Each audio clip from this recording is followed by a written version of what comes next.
Good evening, good afternoon, good morning, wherever you are in the world, and welcome back to the Rebel Reject Create podcast. And my guest today is Claire Bridges, the founder of Now Go Create, and a person who helps other people and organizations learn how to be more creative. So, Claire, welcome to the show. Hey, thanks for having me. First question is the most easy one and probably the hardest to answer. Why? Why do I do the job that I do? Yeah. So, I mean, I don't know if we went to the long or the short version. I spent 17, 18 years, as you know, working in PR industry. We crossed paths at that, as we've just reminded each other. And so I spent my days, it's a core part of being in a PR agency to have to be creative, to generate creative ideas and to generate creative ideas that you can apply for whatever business challenge. So I did that. I had, all my own sort of doubts and insecurities about whether I was a creative person myself. That often was about the context that I was working in, the people that I was working with, and so on. So, long story short, left agency life, got divorced, thought, screw all this for a game of soldiers, started freelancing, and then because I had been made a creative director in an agency, one of the first PR, the role was one of the first ones in a PR agency about 16 years ago now in a WPP agency. I suddenly realized that I really needed to have the creativity is a skill, and it's not something that you're not visited by the muse. You might be, but you can't wait for it in business. You can't be Right. sitting there waiting for the muse. So I decided to upskill myself, and then I tapped into this need for other people feeling the same way and then wanting the skills and the tools and the frameworks. And I actually think so. I've been doing this for 15 years now. And I think a lot has changed in that time. I think creativity is now seen much more, it is much more viewed as a skill, a muscle, a thing you can hone, but it wasn't then. So my why is because I really needed to learn to have that sort of confidence for myself when I was doing the work. Yeah. And then I found a whole bunch of other people felt the same and were all expected to be creative, but not necessarily be trained. I think creatives are a lot like strategy in that way. You become a bit more senior in an organization, and then suddenly everyone's saying, oh, can you write this proposal? Can you write this pitch? Can you do the upfront on this Yeah. document? And you go, yeah, I can, but like I haven't really had any training. So I think, all the pieces obviously fit together. So that's why. Right. I mean, that's a really interesting perspective because I obviously dived into this a lot as well, and it's true that people just don't think it's teachable in any way, shape, or form. You obviously disagree. Where do you start to help people overcome that idea? So the when I'm teaching or working with people, I'm often working at lots of different levels. So you have to start obviously with the individual, but what will happen is organizations will come to me and say, we have identified a gap, and our people are saying that they need more creativity training or they need to know how to be creative. So organizationally, the organization is saying there's a gap, we need this skill. And then obviously you've got teams and groups within that, and then you've got individuals. Mm, So I always say, I think it's NASA. I think it's a quote from NASA that says that organizations are not creative, individuals are creative. So we right. have to start with the individual, even though you might then make up a unit of two or a unit of four or a unit of six or whatever it might be. So, and then when you start with the individual, one of the things that I know to be true personally, my husband's a clinical hypnotherapist, so I know probably more about this than I should or need to, frankly. But everything is about your core beliefs and how what you believe fundamentally about yourself. So if I come and train you and I can give you all the creativity skills, I can give you all the presentation skills. I can make you, I can get you, I can give you TED level talk skills. But if you fundamentally don't believe either that you're not very creative, that your idea is not very good, that no one wants to hear you, or that you shouldn't be standing there, then that is going to affect absolutely everything you do. So you have to start with the individual, you have to start with mindset, and then you can really think about skills. Because as you and I have talked about, everybody is creative. We are all creative in different ways. So if you erode your own belief that you're creative, then you really got something you've got to work on. Right. And of course, we're not doing this in isolation, are we? I mean, I'm sure most people have seen the Ken Robertson TED talk about how schools kill creativity. As a society, we're kind of encouraged not to believe that we're creative, aren't we? Yeah. Well, it's interesting because the fundamental thing about schools, I've got a kid of school age, is that they just move so slowly. So I don't so this the curriculum just doesn't move as fast as it needs to in terms of what's changing or what kids need to learn, I think fundamentally to start with. So at the moment, obviously that would be around technology and around AI and all of those good things. But school is about conformity. Hmm. You when your class has got 32 children in it, you need those children to conform, and conformity is the enemy of creativity. Right. So that's where the I think the rub is that we need children, and actually to a certain extent this happens in the workplace as well. It's so fascinating to me. People, organizations, teams say we need you to be more creative. We've got to come up with more creative ideas to change behavior, sell stuff, do whatever it is. But yet you still got to be in the office. We still need you in the office at 9, and you can't Right. leave the office till 5. If you have an hour for lunch, it's okay, but we'd probably rather that you didn't. Oh, the working from home thing that we thought worked for everybody. Well, now we don't want you to do that. We need you to come in the office 3 days a week, 4 days a week, 5 days a week. So in the office, there's this compliance culture as well. So we Right. comply, but that compliance is not compatible with creativity. Wow. So therefore, what you're constantly doing, whether it's at school or at work, arguably at university, maybe you have a bit more freedom to comply less. Yes, you've got to turn up for your seminars and your workshops, but if it's everything like it is 100 years ago when I was there, but you have a lot more free time. You do have free will. You don't always have to go if Yeah. you don't want to. You might get pulled up if you don't attend 10 times in a row, but maybe there's a bit more freedom there. But yeah, the compliance obedience kind of culture is anti-creativity. So I think Right. that's where the massive tension is. Yeah, yeah. I mean, that relates to what you just said, that NASA quote about organizations not being creative, but individuals are. I mean, do we essentially have a systems problem rather than a creativity problem? Yeah, well, so it when you look at an organization as a whole, for sure, yeah, then you can start looking at the systems and the Mm. processes and the culture and what it's like to work around here, what's acceptable around here. Most of the time, I think this is the other thing as well, is when you talk about systems, is that, we there is a sort of idea of a creative person. If you think of a creative person, that there's quite a lone wolf kind of idea. I Yeah, think about that often, which is creativity is not a team sport, it's an individual sport. But also, so again, in organizations, it's quite hard you are often in a team, if you have that sort of more introspective process, it's quite hard sometimes to get on in an organization. And Yeah, so I think that a lot of the systems. What I was going to say, sorry, is about being a maverick. So, yeah, I think often when if I ask people to think about what do you think about when you think about creativity, and what comes to mind, a word like a maverick might spring up. yeah, Now, a maverick or an outlier is obviously somebody outside the system or somebody who kicks against the system. yeah. And in IBM, actually, it's really interesting. They call people who kick against the system, they call them wild ducks, and they basically say that it's much it's much easier to have a wild duck. You can never get a tame duck and make it wild, but Right. you can get a wild duck and you can try to tame it, but Yeah, you'll never do it the other way around. So in IBM, they have this kind of company culture and mantra that wild ducks are okay. But you can't all be wild ducks. That's the right, thing.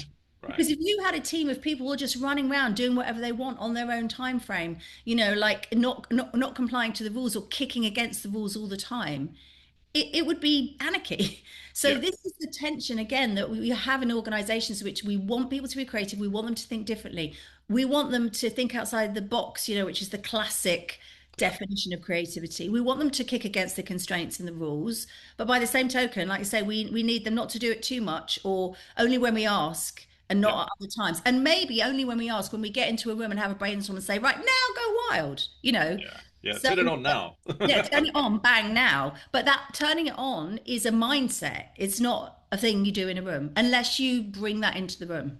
Right. Okay. So, I mean, that's all on quite a sort of practical level. I mean, for you as a human being, why do you think that creativity is so important at this exact moment in time? What is going on with the idea of creativity from almost like a personal development side when you look at how fast technology is changing the world of work and the society we live in. Wow, I mean, it's a big question. It's a question like for an entire sort of season, like Aspen-esque, like dipping into it. Um, I think so. If we think about creativity, like we're talking about creativity, the way I'm coming at it most of the time is applied creativity, right? Yeah, So thinking about applying creativity to problem solve, to challenges, to things that are going on in the world, but in a business context. Or, sometimes I work for organizations. So I've done some work for the UN, the UNHCR, and I've done work for a lot of charities as well. And often that is about behavior change and it's not just about dollars. It really is about getting people to change their perspective on something. I think it's that, when we talk about AI and all of that stuff, which, is just endless, it is about, at the moment, your imagination is what I think imagination is a superpower. Like it enables you and I and our children and anyone else like to look forwards, backwards, sideways, into the future behind us. To imagine anything, and machines can't do that at this yeah, point in time. So if you think about creativity, part of it is about you imagination. I think it's about curiosity. Can a machine be curious? I don't know. I don't know enough about it. But at this point in time, I don't think so. no, I think not at the so. It's that. moment. No, not at the moment. So I think it's that piece around just you have to stay. I always think of yourself, if you want to be more creative at work, then you need to get more nosy. Basically, you Right. need to get more nosy, more curious. You need to ask yourself, why is this happening like this? Why is it happening like this? And it's interesting because there's a book we all know, I think, from sort of like the presidential campaigns. The new president, incoming president, always talks about the first 100 days. Like Yeah. you've got 100 days, and there's quite a lot of research around this that shows. So say if you go into an organization, you for the first 3 months you'll go in there and you'll go, oh, why is it done like this, and why do you all do that, and like why is that chair there, and why is it painted blue? And then because everyone says, oh, because that's what we've done, or we've always done it like that, or this is how it is, or like the chairman 40 years ago liked blue. But then gradually over a period of time it just becomes a bit exhausting to keep asking and pushing against it, so then we all sort of get sucked back to Right. the norm. So yeah, so I think, if to try to answer your question, I think it's about being curious and using your imagination and asking questions and challenging the status quo. That at the moment I don't think that that machines can do that. And then of course it's the human interaction. I read something yesterday which is about that, the whole sort of that people really want in real life experiences and communication and ways of talking to each other, because we're also consumed by screens basically. Yeah. Yeah. You used the word again now, and you used it earlier on. This whole idea of conforming. Mm. I mean, the thing that worries me about a society which is increasingly conformist is that then, of course, you don't get any outliers, and you tend towards groupthink, and Mhm. you tend towards absolutes, which is, if we look at the world around us now, the amount of polarization, I Mhm. think, is an expression of all of this conformity. And I Mhm. worry that if more people are not activating their creativity, the end road of that is pretty scary. Mm. I mean, there's always a kickback, isn't there? There's always a kickback. There's always a swing back to something. So, Mm, I'm just sort of thinking about, like music. So, punk being a reaction to something, and then, hip hop and being a reaction to something. And then, I think there's always, and then, thinking about the world around us, we're thinking about politics. There's that, there'll be a swing one way, and then there's always a swing back. There's always a sort of, there seems to be some kind of almost like, and this is on a very macro level, but some kind of just like trying to swing to some to do something different. And there will always be grassroots in everything, and activists, or grassroots in whether it's, I was talking about dance or football, or there's always a grassroots of people coming through who are thinking differently. But going mm, back to what we were saying about the beginning about about kids, and about schools. I think that's why it's so important. It's really interesting. My kid comes home from school sometimes, and I do worry that I'm raising a bit of a rebel. Your podcast is like about rebellion. Is that so he'll come home and he'll say to me, like the teacher wanted to give the whole class a detention today for something that really wasn't our fault, so we all complained, and then they took the detention off, and I'm like, good. Yeah. That is speaking up for yourself, having a voice, having a Yeah. point of view, and not accepting the status quo. But yeah, it's also quite exhausting. Rebellion is exhausting. So Yeah, because you've got to choose where to put your energy. I mean, it's a really good point, right? Because when you're rebelling, you're pitting yourself against an entire apparatus, which has probably been there for a long time and therefore has a lot of people invested in it. Yeah, Sometimes feels like that's what I'm doing just by being a freelancer. yeah, The system's not really set up to accommodate you, and then it's just this yeah. constant push and shove. Yeah, absolutely. Yeah. And yeah, so I think one of the things when you talk about being a freelancer, and we were touched on it earlier, is that you do have to, and as a facilitator, I know you do a lot of facilitation as well. Mm. Your energy, and again, going back to that sort of human interaction and being in a room with people and things that happen in the room and that are interesting in the room. I think if you are, working in a business and if you are, running meetings or running brainstorms or regularly facilitating, then energy management is something that I've learned. Well, I was just saying earlier, I've got a cough and a cold, and I'm sort of, exhausted from, being in rooms and having to really bring your own energy. Yeah. And I do think that is a very human condition, a very human element, which is just constantly trying to manage and I don't think it's just physical energy. It's like for me, it's emotional energy. It's like physical energy, emotional energy, spiritual energy, mental energy, Yeah. and constantly, and like you say, I think when you work in a business, I think at least there are more often than not, in my experience of being working for other people for a long time, there are peaks and troughs. You do Yeah. get those days where you can go in with a hangover, and you can go, I'm just gonna have my sort of blind closed or my hat on or whatever it is, and like hope that people ignore me today. Whereas when you are working for yourself, there's a constant guilt that you should be doing something else to whatever that thing is, whether that's Yeah. doing some marketing, getting out and about, networking, whatever the thing is. So I think that is a real challenge. And certainly as I get older, I'm in my 50s now. Certainly as I get older, I find that harder. Yeah, no, agreed. We are of an age, um, and I think this is also something that you just said there really intrigues me. This, creativity is definitely an output, and that's why it costs energy. So whether you're being creative and holding the room, you Mhm. know, preserving the psychological safety, keeping the energy flowing, pushing it. It's not that as a facilitator you are outputting, as in telling people what to do, but it requires a lot of output to hold that. And that means that sooner or later you've got to then take in, Yeah, right?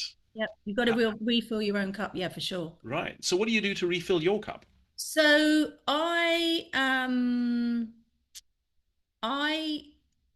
have a garden, Oh, a reasonably like a reasonably big garden that we moved house not that a couple of years ago that was completely overgrown. So my sort of happy place is like you'll never really ever see me with a manicure because I've basically got mud under my nails most of the time. I don't, like I've got, like good trainers and then, like gardening shoes. All my shoes are gardening shoes. Like I'll go out and I'll go, oh, okay, I'm just gonna, nothing makes me happier than a bag of bulbs. Well, I've just planted 200 bulbs in my garden, literally for the spring.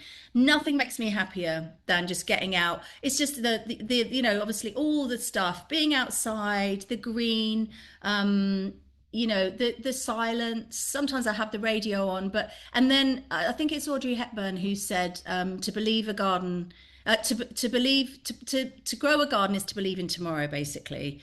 And I kind of feel like it's a really good analogy for creativity because you have to, what I'm doing now is what we're in November now, you got to prepare the soil. So the soil was crappy, it hasn't had anything grown in it for years. So like I've mulched all the soil, I've aired it all, and then I've got my little friends, the robins, who obviously come and like pick out all the worms. Anyone who's under like 20 now is just going to go, oh my God, I've switched off. So I'll yeah. stop in a second. But I get my hands dirty, and get out there. And it's just constant. I mean, my kid will say to me, any opportunity, my kid's just like, oh, mum, no more plants, please. He's like, no, not the garden centre. Like, I need to go here, I need to go there. I'm like, just pop in the garden centre, just pop in the There's supermarket. no just popping into the garden There's no centre. popping in. I No, have a no. similar So, addiction. yeah, yeah. So that's what I do, and then I do quite a lot of yoga. I do meditate, and I have really have learnt to rest. Like, there's no shame in rest. You don't have to earn your rest. Anyone who knows me, I've got a sign by my front door that says, like, thanks for coming, please leave by 9 p.m. Like, everybody who knows me knows that that's my vibe. And I'll go out and partying, but if it's one of these afternoon or day raves, like, that's my bag now. So, but I've got a busy family life, got a dog, all the things. Yeah, So, but yeah, the garden is where you'll find me in my happy place. nice. I like that. Yeah, me too. Me too. All right. So to kind of wrap this up, someone's been listening to this conversation and they're going, wow, I never really thought about this idea that I could make myself more creative. And now I'm thinking I probably should. Mhm. What's the one big thing that you would say to someone? Well, start here. So I think sit down. It's a good time of year to be thinking about next year.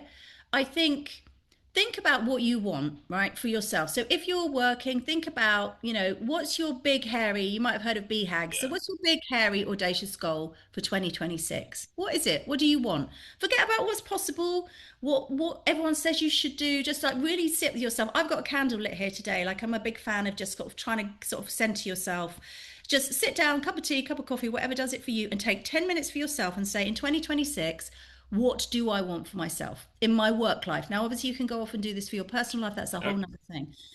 What do you want? And then think about what you're doing. There's an exercise I really like doing, which is called Stop, Start, Continue. Hmm. So, exactly what it says on the tin. In order to get to that goal, what do you need to stop doing? What's not serving you? What doesn't make you Yeah. happy? And actually, what's really interesting is that I think, again, going back to being freelancers, and I do this all the time, is that I do things because we need to earn a living. But if I was going to be really honest with myself, there are some things I would stop doing. There might be some sort of sectors I would stop serving. There are just things that don't fit for me, but I do them. But then when I do them, it's really hard work.